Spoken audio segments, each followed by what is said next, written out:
Hello students, मेरा नाम है विनायक और आप देख रहे हैं हमारा प्यारा सा चैनल केमिस्ट्री अड्डा। तो आज हम आपको केमिकल रिएक्शन करना सिखाएंगे। तो केमिकल रिएक्शन, इनऑर्गेनिक की केमिकल रिएक्शन करने के लिए, सीखने के लिए सबसे पहली इंपॉर्टेंट जो चीज़ है वो ये है कि आपको ये नेगेटिव रेडिकल्स और इनकी जो वैलेंसीज है ये आपको याद होनी चाहिए। ये सभी नेगेटिव रेडिकल जो आपको दिखाई दे रहे हैं, इनके नाम और ये जो वैलेंसी इनकी है वो आपको याद होनी चाहिए। तो इस तरह से यहाँ पर जैसे नेगेटिव रेडिकल्स कार्बोनेट्स CO3-2 होता है। अगर पूछता है कार्बोनेट्स का फॉर्मूला क्या होता है, आप कहेंगे CO3-2। वैलेंस कितनी होती है? 2। जो चार्जेस होते हैं, इनके जो चार्जेस दिखाई दे रहे हैं आपको, वही इनकी वैलेंसी होती है, आयनिक वैलेंसी बोला जाता है। तो आप इसका स्क्रीनशॉट ले लीजिए या फिर पहले इसको अपनी एक नोटबुक पे लिख लीजिए ताकि आपको बहुत आसानी से केमिकल रिएक्शन आगे बता सकें। तो आज हम आपको केमिकल रिएक्शन करना सिखाते हैं। आगे चलते हैं और आपको बताते हैं केमिकल रिएक्शन किस तरह से कराई जाती है इनऑर्गेनिक केमिस्ट्री। तो आइए इसको साफ करते हैं और आगे ले चलते हैं। तो ये सारी चीजें आने के बाद में आपको एक चीज और आनी चाहिए, वो है कुछ एलिमेंट्स की, जैसे सोडियम, पोटेशियम, इनकी वैलेंसी। जैसे हम कुछ कॉमन वैलेंसी लिख देते हैं। जैसे यहाँ पे हम आपको जैसे सोडियम Na की जो वैलेंसी होती है वो 1 होती है, पोटेशियम की जो वैलेंसी होती है वो भी 1 होती है, मैग्नीशियम की 2 होती है, कैल्शियम की भी 2 होती है, और लिथियम की देख लीजिए, लिथियम की 1 होती है, बेरिलियम की 2 होती है, कार्बन की मोस्टली 4 होती है। और आगे देखते हैं थोड़ा सा, कुछ और एग्जाम्पल देखते हैं आपके लिए। एल्यूमिनियम की 3 होती है, आयरन की 2 और 3 होती है, 2 और 3 वैलेंसी होती है आयरन की। तो ये कुछ अभी फिलहाल के लिए इसमें एग्जांपल, बाकी आप धीरे धीरे समझ जाएंगे कि कुछ एलिमेंट्स की वैलेंसी आपको याद रखनी पड़ेगी ताकि आपको कुछ चीज़ सिखाने में हमें आसानी हो। तो सबसे पहले अगर आप ये चीज़ जान रहे हैं कि कुछ मेटल की, जैसे सोडियम की वैलेंसी 1, पोटेशियम की 1, मैग्नीशियम की 2, कैल्शियम की 1, इस तरह से वैलेंसी आपको फिलहाल के लिए याद रखनी है। और सारे बहुत सारे मेटल है जिनकी हमें वैलेंसी देखनी है, लेकिन अभी फिलहाल इतना काफी है। तो आगे चलते हैं और केमिकल रिएक्शन करना सीखते हैं। तो सबसे पहले आपको बता दें कि केमिकल रिएक्शन करने के लिए सबसे इम्पोर्टेंट वो है कंपाउंड का फॉर्मूला बनाना आना चाहिए। तो making formula of compound, making formula of compound. तो अगर कंपाउंड का फॉर्मूला किस तरह से बनाएंगे आप लोग, सबसे पहले आयनिक कंपाउंड्स की बातें कर रहे हैं, सिर्फ आयनिक कंपाउंड्स की बातें कर रहे हैं। जैसे सोडियम क्लोराइड, की बात करते हैं, सोडियम क्लोराइड। जैसे आपको सोडियम क्लोराइड का फॉर्मूला बनाना है आपको, तो किस तरह से बनाओगे? जो कोई भी आयनिक कंपाउंड होता है वो 2 पार्ट में कैटेगराइज होता है, पॉजिटिव और नेगेटिव। नेगेटिव जो होता है वो पीछे रखते हैं, पॉजिटिव को रखते हैं आगे, नेगेटिव रेडिकल को पीछे, पॉजिटिव को आगे। तो आपको बस नाम के अकॉर्डिंग चलना है, पहले पॉजिटिव होगा बाद में नेगेटिव होगा। तो पहले सोडियम लिखा है तो सोडियम लिख लो यहाँ पे आगे। क्लोराइड, अब क्लोराइड का फॉर्मूला आपको पता है, क्लोराइड का फॉर्मूला अभी हमने लिखाया था Cl- होता है। बस आपको बैलेंस रख देनी है, नीचे बैलेंस एक क्रॉस मल्टीप्लाई कर देना और चार्जेस वगैरह जितने भी दिखाए आपको सबको हटा देना और सीधा देखो एक नीचे क्या बन जाएगा, NaCl। ऐसे ही Mg, ऐसे ही अगर आपसे पूछा जाए बताओ मैग्नीशियम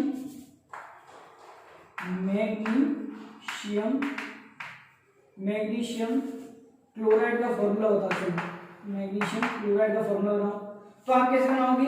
Mg इधर रखोगे आगे, मैग्नीशियम में क्लोराइड का फॉर्मूला आपको पता है Cl- होता है, वैलेंसी मैग्नीशियम की भी बताइए 2 होती है, क्लोराइड की 1, क्रॉस मल्टीप्लाई करो क्या बनेगा बताओ, MgCl2।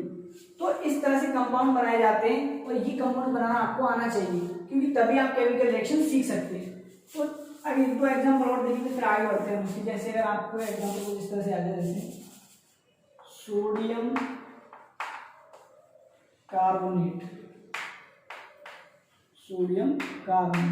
तो सोडियम का लिखा है तो आगे सोडियम को रखिए, कार्बोनेट है आपको पता है, कार्बोनेट का फॉर्मूला CO3-2 होता है, वैलेंसी सोडियम की 1 होती है, कार्बोनेट की जो चार्ज है वैलेंसी, क्रॉस मल्टीप्लाई कर दीजिए, चार्जेस वाइजेस को हटा दीजिए, क्या बन जाएगा, Na2CO3। तो इस तरह से कंपाउंड्स के फॉर्मूले बनाए जाते हैं आयनिक कंपाउंड्स के। अगर जितना आगे आपको, तो आगे हम चल सकते हैं केमिकल रिएक्शन की तरफ, केमिकल रिएक्शन एक्चुअली किस तरह से होती है। तो आगे हम बताते हैं आपको, देखिए एक चीज हम आपको बता दें, ये जो हम आपको टॉपिक पढ़ाने जा रहे हैं टाइप्स ऑफ केमिकल रिएक्शन, ये कोई टॉपिक नहीं है, ये कहीं पे भी आपको नहीं मिलेगी सारी चीज। ये हमने स्टडी की है, जैसे हमने तैयारी की आईआईटी वगैरह की, तो आईआईटी की तैयारी की तो हमने खुद की तरफ से कुछ नोट्स बनाए थे कि इनको क्लासिफाई किया गया था। इनऑर्गेनिक बहुत सारी केमिस्ट्री, इनऑर्गेनिक केमिस्ट्री रिएक्शन, तो इनऑर्गेनिक रिएक्शन को हमने अपने लेवल से इनको क्लासिफाई किया था कि भाई हम कैसे स्टूडेंट को समझाएं, क्योंकि बहुत तरह की रिएक्शन है। तो बेसिकली जो आपको रिएक्शन बता रहे हैं वो रिएक्शन का लगभग क्या इनऑर्गेनिक केमिस्ट्री का 80-90% का हिस्सा कवर कर लेंगे। अगर आपने ये चार टाइप की रिएक्शन अगर आपको आ गई तो आप इनऑर्गेनिक रिएक्शन की लगभग 80 से 90% रिएक्शन आसानी से कर सकते हैं। 10% रिएक्शन कुछ ऐसी होती हैं जो हमारे इनसे अलग होती है। तो आपको बताते हैं हम केमिस्ट्री कौन कौन सी रिएक्शन आपको सीखनी है। सबसे पहली रिएक्शन होती है ion exchange reaction. Ion exchange reaction, तो फर्स्ट रिएक्शन का नाम जो हमें पढ़नी है वो है आयन एक्सचेंज रिएक्शन। बहुत ज्यादा लगभग 40% जो हिस्सा है इनऑर्गेनिक केमिस्ट्री की रिएक्शन का वो आयन एक्सचेंज रिएक्शन होती है। और इनकी भी कंडीशन होती है आयन एक्सचेंज रिएक्शन की किस तरह से होती है इसके बारे में बताएंगे आपको। सेकंड जो होती है heating effect of salt, heating effect of salt, heating effect of salt. Third is hydrolysis, hydrolysis. और fourth is redox reaction, fourth is redox reaction. तो ये चार टाइप की रिएक्शन की डिसाइड करती है कि आपको इनऑर्गेनिक केमिस्ट्री में रिएक्शन आती है या नहीं आती। तो ये रिएक्शन आपको डिसाइड करेंगी केमिस्ट्री में कि कितनी आप रिएक्शन कर पाते हो। तो ये चार टाइप की ही मेनली रिएक्शन होती है इनऑर्गेनिक केमिस्ट्री में, जिनको अगर आप सीख गए तो हम बता रहे हैं आपको गारंटी के साथ 80 से 90% केमिकल रिएक्शन आप बिना देखे आसानी से कोई भी केमिकल रिएक्शन लिखोगे आप आसानी से पहचान सकते हो कौन सी रिएक्शन और किस तरह से करानी है आपको। तो अब heating effect of salt, hydrolysis, redox reaction ये इस छोटे से लेक्चर में हम कवर नहीं कर पाएंगे। तो इन सभी रिएक्शंस को हम नेक्स्ट लेक्चर में कवर करने की कोशिश करेंगे। तीनों के अलग अलग लेक्चर आएंगे, लेकिन अभी हम बात करेंगे सिर्फ आयन एक्सचेंज रिएक्शन की। तो आयन एक्सचेंज रिएक्शन ये क्या होती है, आयनों की अदला बदली, आयनों की अदला बदली, आयन्स इंटरचेंज होंगे इसमें। तो अब आप इसकी कुछ शर्त देख लीजिए आयन एक्सचेंज रिएक्शन की। शर्त ये है, पहली शर्त इसकी ये है, पहली शर्त ये है कि all acid base reaction, all acid base reaction are ion exchange reaction, ion exchange reaction। मतलब जितनी भी एसिड बेस रिएक्शन होंगी वो आयन एक्सचेंज के थ्रू रिएक्शन हो जाएंगी। कोई भी आप एसिड बेस मिलाओगे तो रिएक्शन हो जाएगी, रुकेगी नहीं, वो हो जाएगी, रिएक्शन आसानी से हो जाएगी। सेकेंड पॉइंट इज कि कोई स्ट्रॉन्ग एसिड वीक एसिड के सॉल्ट में से उसको डिस्प्लेस कर सकता है। Strong acid displace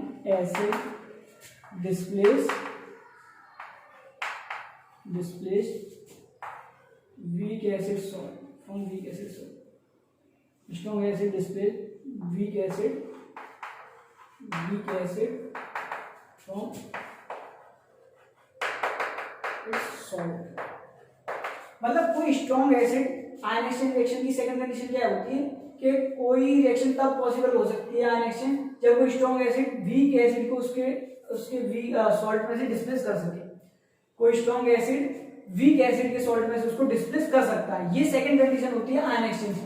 third condition होती है कि right hand side product side पे पीपीटी बनना चाहिए, राइट हैंड साइड पे पीपीटी बनना चाहिए। एंड फोर्थ इज गैस बननी चाहिए, राइट हैंड साइड पे क्या बननी चाहिए, गैस।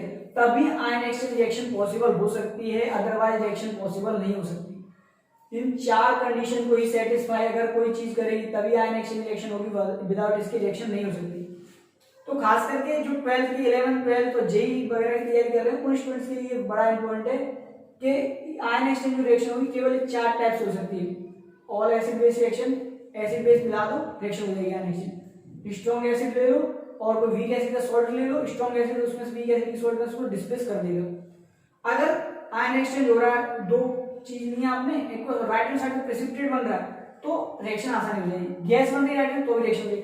अब सर हमें कैसे पता चलेगा कि प्रेसिपिटेट बन रहा है कि गैस बन रही है? वो धीरे धीरे जब सारी चीजें पढ़ेंगे आप केमिस्ट्री में तो ऑटोमेटिक आइडिया लग जाता है कि प्रेसिपिटेट कहाँ बनता है, गैस कहाँ बनती है। तो आगे हम आपको अब देखिए हम आपको एसिड बेस रिएक्शन के बारे में बताते हैं। एसिड बेस रिएक्शन बहुत इंपॉर्टेंट होती है। एसिड बेस रिएक्शन आपको करनी आनी चाहिए। सबसे सिंपलेस्ट रिएक्शंस में से एक होती है acid base reaction. Acid base reaction अगर आपको आ गई तो आप ये समझ लीजिए कि केमिकल रिएक्शन आप करना सीख गए। केमिकल रिएक्शन करना सीख, कम से कम एसिड बेस रिएक्शन आपको आनी चाहिए। तो एसिड बेस रिएक्शन कैसे होती है समझिए इस बात को। तो आपको एक चीज ये बता दें, एसिड आप जानते ही हो एसिड क्या होते हैं, जो H+ आयन देते हैं किसमें, एक्वस सॉल्यूशन में। बेस क्या होते हैं, जो OH- देते हैं, OH- देते हैं एक्वस सॉल्यूशन में। तो कुछ एग्जांपल लेते हैं एसिड बेस के। जिन स्टूडेंट्स को एसिड बेस नहीं आता है उनके लिए हम एक्स्ट्रा एक लेक्चर लेके आएंगे एसिड बेस पर। तो फिलहाल अभी वो उन स्टूडेंट्स के लिए बता रहे हैं जो जिनको एसिड बेस के बारे में आइडिया है। तो एसिड बेस रिएक्शन कैसे होंगे, जैसे देखिए एग्जांपल, कुछ एग्जांपल लिख देते हैं एसिड बेस के। जैसे एसिड्स के कुछ एग्जांपल देख लीजिए हम यहाँ पे, H2SO4 है, HCl, sulphuric acid, hydrochloric acid, HNO3, nitric acid, HClO4। ये कुछ स्ट्रॉन्ग एसिड लिखे हैं जो आपको उनसे याद होना चाहिए। बेस के अगर कुछ एग्जांपल ले लें हम, जैसे NaOH, KOH, MgOH का होल ट्वाइस, CaOH का होल ट्वाइस। तो ये कुछ बेस के कॉमन एग्जांपल है जो मेनली यूज होते हैं। अब आगे हम क्या कहते हैं, रिएक्शन करके देखते हैं एसिड और बेस की। तो आपको पता ही है कि acid plus base, acid plus base तो क्या बनता है बताइए, salt plus water, salt plus water, salt plus water बनेगा। एसिड और बेस को मिलाया आपने तो क्या बनेगा, सॉल्ट प्लस वाटर। एग्जाम्पल के तौर पे लेते हैं, कैसे ले लेते हैं हम लोग, कोई सा भी एसिड बेस ले लेते हैं। अब आगे पीछे कर लीजिए कोई फर्क नहीं पड़ता, बेस को आगे ले लो एसिड को पीछे ले लो कोई फर्क नहीं पड़ता। तो हम यहाँ पे क्या करते हैं, NaOH बेस ले लेते हैं, NaOH बेस प्लस HCl ले लेते हैं। अब देखिए ये बेस ये एसिड, अब रिएक्शन कैसे करानी है इसका तरीका समझ लीजिए आप। इसी तरीके को एसिड बेस रिएक्शन, ये छोटे स्टूडेंट्स जो उनके लिए भी है कि एसिड बेस रिएक्शन कैसे करानी है। तो जो तरीका बताया जा रहा है उस तरीके को अपना लीजिए आप। कैसे, आपको क्या करना है, बेस के पकड़ लेने हैं सभी OH, जितने भी OH दिखाई दे रहे हैं उनको पकड़ लो। चलो क्या करो भैया, पकड़ लिया, OH ले लिया। एसिड के पकड़ लो सभी H, जितने भी H दिखाई दे रहे हैं सभी H, और इन दोनों को मिलाकर बना दो पानी, H2 वाटर। अब देखो यहाँ पर नोटिस करो क्या क्या बचा, Na बचा और ये Cl बचा। अब बस क्या है, जो हमने आपको कंपाउंड बनाना सिखाया था वो कर दीजिए। Na की वैलेंसी रखी नीचे, एक क्लोरीन की वैलेंसी 1 रखी है, एक H निकाला है तो एक H यानी कि Cl माइनस होगा भाई, एक H निकाला तो Cl माइनस ही होगा, एक H प्लस निकाला हमने, एसिड H प्लस देते हैं, Cl माइनस है मान लीजिए इसको, वैलेंसी एक रखिए, क्रॉस मल्टीप्लाई कीजिए, क्या बन गया NaCl, यहाँ पे रख दीजिए तो NaCl। तो ये हो गई आपकी रिएक्शन। ये सिंपल सी रिएक्शन होगी। एग्जांपल और देखते हैं इसके कुछ एग्जांपल देखिए और, जैसे NaOH plus H2SO4, NaOH plus H2SO4 कैसे रिएक्शन करनी है, जो तरीका बताया, बेस के पकड़ लो सभी OH, एसिड के सभी H, जितने भी, कुछ नहीं सोचना है, जो तरीका बताया जा रहा है, जितने बेस के सभी OH, एसिड के सभी H, इनको मिलाकर बना दो पानी, पानी निकाल दो जितना भी, और इधर Na, ये बचा Na, इधर SO4, इसको नीचे लिखो Na, इधर लिख लो SO4। अब देखो 2H प्लस निकाले यहाँ से, कितने 2H प्लस निकाले, 2H प्लस, वही तो लिए। तो यहाँ पर SO4 माइनस 2 तो होगा, ये 2H प्लस निकाले, इसको न्यूट्रलाइज करने के लिए 2H प्लस चाहिए। तो अब इसकी वैलेंसी सोडियम की पता ही एक होती है, सल्फेट की आपको बताया था, लिखा भी दी थी, और वैसे यहाँ से पता चल रहा है कि 2H निकाले तो यहाँ से 2, क्रॉस मल्टीप्लाई करो, क्या बना Na2SO4, इस तरह से प्रोडक्ट बन गया। एक दो एग्जांपल और ले लो आप लोग, जैसे CaOH का होल ट्वाइस बेस है प्लस H2SO4 एक एसिड है। तो कैसे करेंगे बताइए, बेस के सभी OH, एसिड के सभी H, निकाल दो वाटर, प्लस क्या बचा Ca, इधर क्या बचा SO4 माइनस 2, 2H पर निकाल दिए माइनस 2, तो हम जानबूझ के लिख रहे हैं। वैलेंसी सल्फेट की 2, कैल्शियम की वैलेंसी 2, कैंसिल करके ना 1:1 की रेशियो मिला है, क्योंकि सिंपल रेशियो लेते हैं हम लोग, तो क्रॉस मल्टीप्लाई करो क्या बनेगा CaSO4। तो ये रिएक्शन। अब कुछ और एग्जांपल हम आप लोगों के लिए लिख देते हैं रिएक्शंस में, जैसे NaOH प्लस HNO3। इस रिएक्शन को करने की कोशिश कीजिए आप लोग। MgOH का whole twice plus HNO3, CaOH का whole twice plus H2CO3, CaOH का होल ट्वाइस प्लस H2SO4। तो इसको ऐसा कर लेते हैं HCl। तो इन एग्जांपल्स को कीजिए, आपको थोड़ा आइडिया लगेगा। जो तरीका बताया जा रहा है वो तरीका ही आप लोग इसको यूज कीजिए। तो क्या करना है आपको, बेस के सभी OH, एसिड के सभी H, दोनों को मिलाकर क्या बना दो, वाटर। ठीक है। अब NaNO3 बचा, Na की वैलेंसी 1, NO3 की वैलेंसी देख लीजिएगा 1, क्योंकि एक ही H निकाला था, NO3 की वैलेंसी 1, दोनों के नीचे एक एक रखिए, एक इसके नीचे एक इसके नीचे, क्रॉस मल्टीप्लाई कीजिए, क्या बनेगा, NaNO3। ओके। अब ऐसे MgOH का तो ये क्या बनेगा, यहाँ पे देख लीजिए थोड़ा सा, यहां से तो इसके सभी OH ले लिए, इसके सभी H, क्या बना दिया हमने, वाटर। देखिए अभी रिएक्शंस को हम बैलेंस नहीं कर रहे, रिएक्शन को हम बैलेंस करना नहीं सिखा रहे हैं आपको, सिर्फ ये चीज सिखा रहे हैं कि रिएक्शन कराते कैसे। बैलेंस तो ऑटोमेटिक हम करना सीख जाएंगे, लेकिन अभी सिर्फ रिएक्शन करना सीखना है आपको।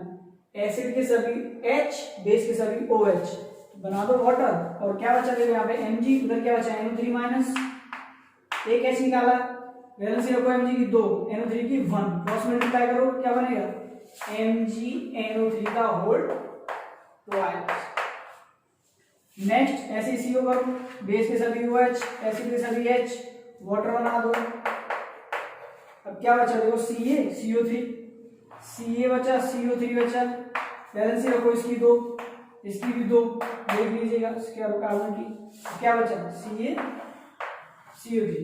ऐसे ही CaOH का होल ट्वाइस, HCl, रिएक्शन करा दो, CaCl2 प्लस H2। तो ये रिएक्शन आपको आनी चाहिए, ये छोटी एसिड बेस रिएक्शन आपको कम से कम करने आनी चाहिए, क्योंकि एसिड बेस रिएक्शन अगर आपको आ गई तो आप ये समझ लीजिए केमिस्ट्री में कम से कम रिएक्शन धीरे धीरे आप सीखना स्टार्ट कर देंगे, केमिकल रिएक्शन आप स्टार्ट कर देंगे। तो अब नेक्स्ट लेक्चर में हम आपको यही एसिड बेस रिएक्शन बताएंगे, लेकिन उसमें हम आपको बताएंगे कुछ ऑक्साइड लेंगे, उनकी रिएक्शन कराएंगे बेस के साथ। जैसे एग्जांपल के तौर पे इनको बोला जाता है वाटर एडिशन रिएक्शन। किसी एसिड में वाटर डालेंगे और उसकी रिएक्शन कराएंगे बेस के साथ। जैसे मान लीजिए CO2 की रिएक्शन आ जाएगा, मान लीजिए NaOH के साथ। तो इस तरह की रिएक्शन किस तरह से होती है वो हम नेक्स्ट लेक्चर में बताएंगे। तो आपको H2CO2 कैसे मानना है, वाटर H2 होगा, इसको H2CO3 को इसको मान के चलना है, CO2 किस तरह से, H2CO3 की तरह। अब तो आप आसानी से कर सकते हैं, ऐसे के सभी H, इसके सभी OH, वाटर निकाल दीजिए, तो क्या बनेगा देखिए, Na2CO3 प्लस H2। देखिए एक बात समझिए आप यहाँ पे कि ना तो अभी हमने आपको बैलेंस करना सिखाया रिएक्शन, और ना ही हम आपके इनके नाम बता रहे हैं, इनके नाम भी हम आपको बाकायदा नाम बताएंगे कि किस तरह से इनके नाम डिसाइड होते हैं। इसका नाम सोडियम कार्बोनेट है, तो ये नाम कैसे बना है इसके बारे में भी हम आपको बताएंगे। फिलहाल सिर्फ आप इतना कीजिए कि कम से कम जो एसिड बेस है वो रिएक्शन आप आसानी से कर सकें। तो इस लेक्चर को आपने अगर देखा है तो समझने की कोशिश कीजिए किस तरह से रिएक्शन कराई जाती है। अगर आपने चारों टाइप की रिएक्शन कर ली, हम यकीन के साथ कह सकते हैं जिन स्टूडेंट्स को रिएक्शन में दिक्कत होती नहीं है, आप यकीन मानिए वो दिक्कत आज के बाद खत्म होने वाली है। क्योंकि इस तरह की वीडियो मैंने भी जब IIT तैयारी की थी तो हम भी वीडियो देखते थे केमिकल रिएक्शन या सभी रिएक्शन कैसे होती हैं, कैसे कभी पता चल जाए, तो कोई आइडिया नहीं लगता था। कभी कोई कुछ बता रहा है, कभी कुछ बता रहा है, तो फिर सोचा क्यों ना कुछ ऐसा तरीका अपनाया जाए जिससे हम स्टूडेंट्स के सामने कुछ सिलेक्टिव चीजें रख सकें और उनको समझा सके कि आप ये रिएक्शन कीजिए ताकि आपकी रिएक्शन इनऑर्गेनिक की हो सके। तो ये एक तरीका हमने बनाया है कि इन रिएक्शन को क्लासीफाई किया गया है, मतलब हमने खुद क्लासीफाई किए इन रिएक्शन को। सच बताएं तो ये जो रिएक्शन है आयन एक्सचेंज, इस तरह से हमें किसी ने नहीं बताया कि भाई 4 टाइप के रिएक्शन होते हैं, आयन एक्सचेंज, इस तरह से कुछ नहीं। ये हमने टीचर से पूछा, अपने से कुछ चीज़ उन्होंने बताई, कुछ यूट्यूब पे देखी और कुछ जब स्टडी किया आईटी में तब उसके बाद एक आइडिया लगा कि हाँ इस तरह से चीज़ें हैं इसमें। तो 4 टाइप की इनऑर्गेनिक रिएक्शन हमने आपको बताई। इन 4 टाइप की इनऑर्गेनिक रिएक्शन में आप कम से कम 80% इनऑर्गेनिक जो रिएक्शन होती है वो आप समझ जाओगे, आप आसानी से देख लोगे, आसानी से कर लोगे। अगर मान लीजिए आज की डेट में अगर आपसे जैसे इस लेक्चर को देखने के बाद अगर आपसे कोई छोटा सा क्वेश्चन पूछ ले कि चलो भाई बताओ ये NaOH लिखा है और ये H3PO4 लिखा है, चलो इस रिएक्शन को करा के बताओ क्या होगा। तो जो तरीका बताया गया है आपको समझ में आना चाहिए। NaOH एक बेस है, H3PO4 एक एसिड होता है, फॉस्फोरिक एसिड। इसको समझ में आना चाहिए कि भाई एसिड, ये एसिड है, ये बेस है, एसिड बेस रिएक्शन है। देखकर आइडिया नहीं लग रहा है, बस जो तरीका बताया सर ने वो लगा दीजिए। बेस के सभी OH, एसिड के सभी H, वाटर निकाल दो बिना सोल्यूशन में, प्लस Na बचा इधर और इधर क्या बचा PO4। अभी वो 3H निकाले -3 मान लो यहाँ पे, तो ये 3 वैलेंस इसकी वैलेंस ये क्रॉस मल्टीप्लाई करो, क्या है Na3PO4। बस इसमें क्या है। तो आज के लिए बस इतना ही करते हैं। नेक्स्ट लेक्चर में हम आपको एनहाइड्राइड की रिएक्शन, कुछ एसिड एनहाइड्राइड लेंगे और बेस लेंगे, वो रिएक्शन कराएंगे। बिल्कुल सेम पैटर्न पे रिएक्शन होंगी जिससे आपको एक आइडिया लगेगा कि रिएक्शन और कैसे होती है। तो आज के लिए बस इतना ही करते हैं, नेक्स्ट लेक्चर में मिलते हैं।